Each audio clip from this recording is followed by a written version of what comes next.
এটা হচ্ছে ভাঙড়ের উত্তর কাশীপুর এলাকা। এখানে আই লাভ মোহাম্মদ সাল্লাল্লাহু আলাইহি ওয়াসাল্লাম একটা ব্যানার লাগানো ছিল ঠিক এই জায়গাটায়, দেখতে পাচ্ছেন এই যে গাছ লাগানো হচ্ছে সেখানে। এখানকার এলাকার লোকজনের অভিযোগ যে পুলিশ রাত 12টার সময় এসে একজনকে তুলে ডেকে নিয়ে রাত 1টা-1:30টার সময় এসে পুলিশ ডেকে নিয়ে কিন্তু সেই আই লাভ মোহাম্মদ লেখা যে ব্যানার ছিল সেই ব্যানার কিন্তু তুলে নিয়ে খুলতে বাধ্য করেছে বলে এখানকার লোকজন অভিযোগ করছেন। এবং আজকে এখানকার পাড়ার লোকজন, তাই গ্রামের লোকজন তারা এক জায়গায় হয়েছে বলে, তো কি হয়েছিল আমি একটু জিজ্ঞাসা করার চেষ্টা করব, কেন পুলিশ খুলে নিয়েছিল। কালকে আমরা ব্যানারটা লাগিয়েছিলাম দুপুরবেলা, ঠিক আছে। রাত 1:30টার সময় আমার বাড়িতে পুলিশ আসে, গ্রিল নাড়া দিয়ে আমাকে ডাকা হয়, ডেকে জিজ্ঞাসা করা হয় যে ব্যানারটা ইমিডিয়েটলি এখান থেকে খুলতে হবে।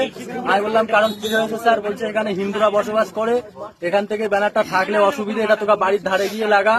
আমরা এটাও বলেছি যে আমরা ঘোষপুকুর ধারে লাগাবো। পুলিশ আমাদেরকে বলেছে যে আমাদের কাছ থেকে পারমিশন নিয়ে তারপর লাগাতে হবে। মানে ব্যানার লাগাতে গেলে পারমিশন নিতে হবে?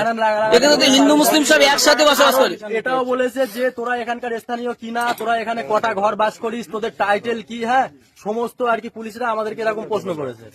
কটার সময় এসেছিল? তখন রাত 1:30 বাজে আমার বাড়িতে পুলিশ যায়, গিয়ে গ্রিল নাড়া দিয়ে আমাকে ডাকা হয়। আমি বাইরে আসি, কেউ ছিল না। আমি ফোন করেছিলাম আমার পাড়ার ছেলেদের কাছে, কেউ ফোন রিসিভ করিনি, যার কারণে আমি একা মানে খুলতে বাধ্য হয়েছিলাম ব্যানারটা, ঠিক আছে। কি নাম তোমার? আমার নাম সাবির ধুকরে।